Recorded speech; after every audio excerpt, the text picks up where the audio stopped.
આપણે કિચન અને હોમને લગતી આપણે ટિપ્સો જોવાના છે. તે રોજિંદા જીવનમાં તમને ફટાફટ તમે કામ કરી શકો અને ખૂબ જ ઉપયોગી ટિપ્સ છે. તો વિડીયોને તમે લાસ્ટ સુધી જોજો કે આ વિડીયોમાં ઘણું બધી ટિપ્સો તમને જાણવા મળશે અને તમારું કામ કલાકોનું કામ તમે મિનિટોમાં તમે કરી શકશો. તો ચલો લેટ્સ સ્ટાર્ટ. તો સૌપ્રથમ અહીં એક તપેલીમાં મેં 2 ગ્લાસ જેટલું પાણી ગરમ કરવા મૂક્યું છે અને તેમાં મેં ખારો નાખ્યો છે. જે બેકિંગ પાવડર આવે છે તે મેં એડ કર્યો છે. 1 ચમચી જેટલો મેં એડ કર્યો છે અને તેની અંદર મેં 2 થી 3 ચમચી જેટલું મેં સરકો એડ કર્યો છે. હવે આ બંને વસ્તુ નાખીને આપણે બરાબર પાણી ઉકળવા દઈશું. આપણે એક લિક્વિડ તૈયાર કરીએ છીએ કે જે દરેક હાઉસવાઈફની સમસ્યા આજે દૂર કરી દેશે. તો વિડીયોને તમે લાસ્ટ સુધી જોજો. હવે પાણી ઉકળી ગયું છે તો આપણા ઘરમાં એક્સપાયરી ડેટ દવા ઘણી બધી હોય છે. તો અહીં મારે 4-5 જેટલી એક્સપાયરી ડેટ ગોળી હતી તે મેં નાખી દીધી છે અને નાખતા જ તમે રિએક્શન જોઈ શકો છો કે જાણે આપણે વોશિંગ પાવડર નાખેલો હોય તેવી રીતે આપણે ઉભરો આવી ગયો છે. તો દવામાં પણ એક સારું કેમિકલ રહેલું હોય છે કે જે ખૂબ જ સારું કામ કરશે. તો અહીં આપણે સિંકમાં ભરેલો કચરો અથવા તો સિંક જેને ભરાતી હોય તે આ સમસ્યા દૂર થઈ જશે. તો આ જે લિક્વિડ છે તેને આપણે ધીમે ધીમે જ્યાં પાણી પડે છે ત્યાં નાખવાનું છે. તો તમે જોઈ શકો છો ત્યાં પણ તમે હું નાખું છું ત્યાં પણ ફીણ જેવું દેખાઈ રહ્યું છે. તો આપણે તો કોઈ આની અંદર કોઈ ડિટર્જન્ટ કે કોઈ લિક્વિડ નાખ્યું નથી, પરંતુ તેનું કામ સરસ કરે છે. બહારથી લિક્વિડો અને પાવડર બ્રેન વોશ કરવા માટેના આપણે વાપરતા હોઈએ છીએ, પરંતુ એ ખોટો ખર્ચો કરવા કરતાં આ 15 થી 20 દિવસમાં હું આ વસ્તુ કરી જ લઉં છું. કમ્પ્લેટ મારી સિંક એ ક્લીન થઈ જાય છે અને તેની ઉપર કોઈ ઠંડુ પાણી જવા દેવાનું નથી. આવી રીતે જાળી હોય તો તેની ઉપર મૂકી દેવાની છે. અને હા ફ્રેન્ડ્સ, હું રિકમેન્ડ કરે કે આની ઉપર એક નાના કાણાવાળી જાળી પણ આવે છે, અત્યારે ઓનલાઈન મળે છે. જો મારી પાસે લિંક હશે તો હું તમને મેન્શન કરી દઈશ. આ મેં 2 જોડ હું લાવી હતી, ઓનલાઈન જ મેં મંગાવી છે. તો આનાથી નાનામાં નાનો કચરો પણ સિંકમાં નહીં જાય. છેવટે ચાના કૂચા પણ છે તે પણ અંદર રહી જશે. તો આ નાનામાં નાની ટીપ્સ છે પણ ખૂબ જ આપણું મોટું કામ કરી દેશે અને મોટા ટેન્શનથી આપણે બચી જઈશું. તો ફ્રેન્ડ્સ, આ જે ટિપ્સ તમારે ખરેખર તમારે ઉપયોગી છે, તમે જરૂરથી આનો ટ્રાય કરજો. તો તમારા ખોટા ખર્ચાથી અને ખોટા ટાઈમ વેસ્ટથી તમારે આ દૂર થઈ જશે. અને સિંકની જે મેં નળ છે મેં હમણાં જ મેં ઓનલાઈન પરચેસ કર્યું છે, તેનામાં 3 થી 4 નંગ મારા આવ્યા છે, તે હું તમને મેન્શન કરી દઈશ.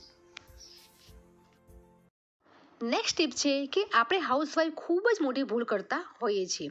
મને હમણાં જ એક વસ્તુ જાણવા મળી કે તમે જ્યારે ગેસને તમે રોજે ધોવો તો ગેસનો લાંબો સમય સુધી ચાલશે નહીં. એટલે કે ગેસની જે સગડી આપણે રોજ ધોતા હોઈએ છીએ ક્લિનિંગના ચક્કરમાં, પરંતુ લોંગ ટાઈમ સુધી આ ગેસની સગડી ચાલતી નથી.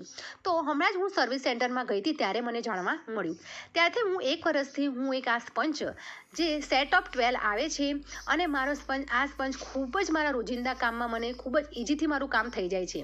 આ સ્પંજથી હું ગેસની સગડી ઉપર થોડું લિક્વિડ રબ કરી નાખું છું અને આ સ્પંજથી હું લૂછી દઉં છું. તો એકદમ મારું ચીકાશ અને પાણી પણ શોષાઈ જાય છે. તો મારું પ્લેટફોર્મ અને સિંક પણ હું આવી રીતે જ સાફ કરું છું.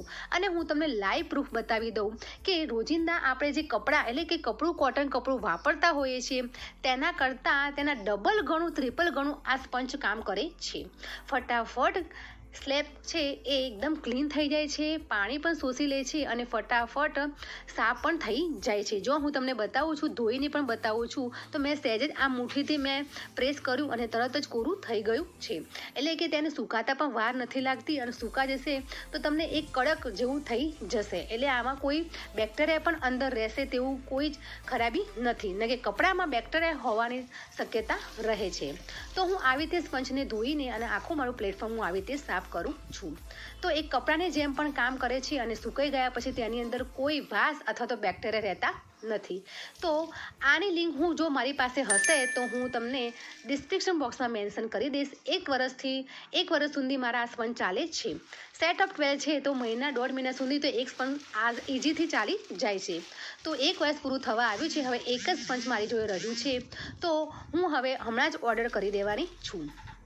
તો આ ખરેખર એક કોટન કપડાં કરતાં પણ આ સારું કામ કરે છે. તો હું રિકમેન્ડ કરીશ કે તમે આ સ્પંજ તમે લાવો અને તમારા રોજિંદા જીવનમાં એટલે રોજિંદા તમારા કામમાં ફટાફટ તમારું કામ થઈ જશે. નેક્સ્ટ ટિપ્સ છે કે આપણે મિક્સર જાર તો યુઝ કરીએ છીએ, પરંતુ લોંગ ટાઈમ સુધી તેની જે બ્લેડ છે તે થોડી ઘસાઈ જવાથી તેની ધાર છે તે બુઠ્ઠી થઈ જતી હોય છે. તો હવે આપણા ઘરમાં દવાઓના પેકેટ તો પડ્યા જ હોય છે, તો આવા સિલ્વર ફોઇલવાળા પેકેટો હોય તો તમારે નાખી દેવાના નથી.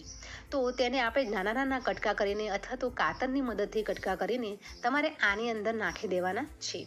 તો આવી રીતે એક્સપાયર ડેટ થઈ ગયેલી દવા હોય તેને પણ સાઈડમાં કરીને એક ડબ્બામાં પેક કરીને તે પણ આપણને કામમાં લેવાની છે અને આ પણ તે કામમાં આવી જશે.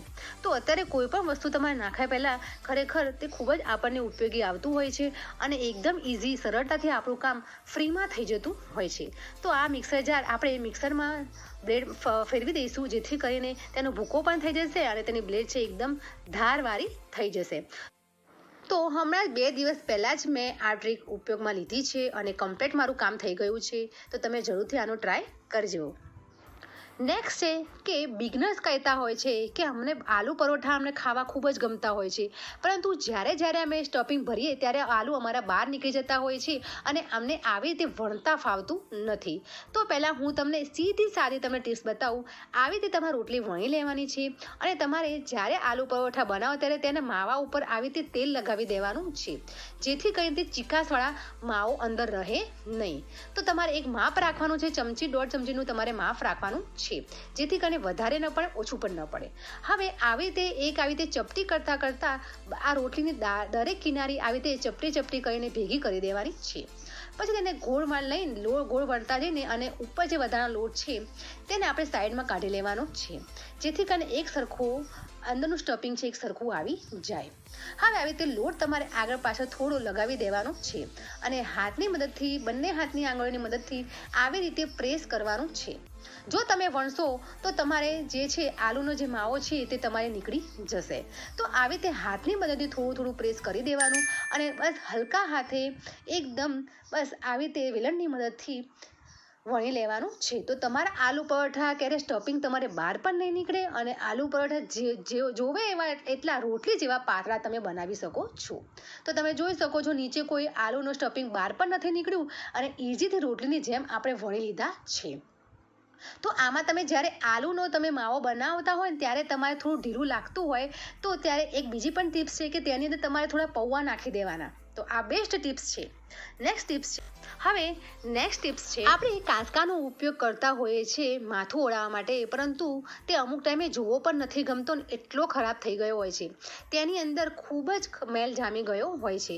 તો એકદમ સિમ્પલ તેને પલાળવાનો પણ નથી અને એકદમ 5 જ મિનિટમાં સાફ થઈ જશે તેવી હું તમને ટ્રીક બતાવું છું.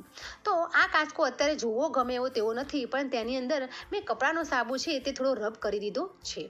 હવે તેની અંદર કપડાં ધોવાનો જે બ્રશ છે તેને આઉટસાઇડ તેને ફેરવવાનો છે. આઉટસાઇડ એટલે જે કાંસકાના દાંતિયા છે તેની ઓપોઝિટ સાઈડ તેને આ જે બ્રશ છે તેને આવી રીતે બ્રશ કરવાનો છે, જેથી કરીને ઓપોઝિટ સાઈડ તમે કરશો તો એકદમ ઇઝીથી 2 જ મિનિટમાં કાંસકાનો મેલ નીકળી જશે.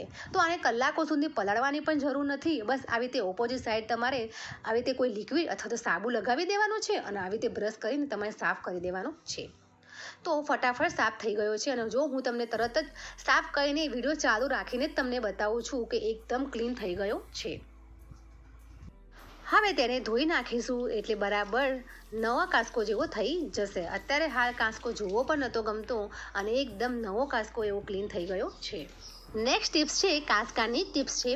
તો તમારે આવી રીતે જૂનો મોજો હોય અથવા તો મોજાની કોઈ જોડ ખોવાઈ ગઈ હોય તો તમારે ઉપયોગમાં લેવાનો છે. તો આ કાંસકો હવે આપણે મોજાની અંદર નાખી દેવાનો છે. હવે તમારે તેની પાછળ જો રબર તમારે લગાવવું હોય અથવા તો દોરી લગાવી હોય તો તમારે લગાવી શકો છો, પરંતુ અત્યારે આવી રીતે મેં ખેંચીને હાથમાં લીધું છે.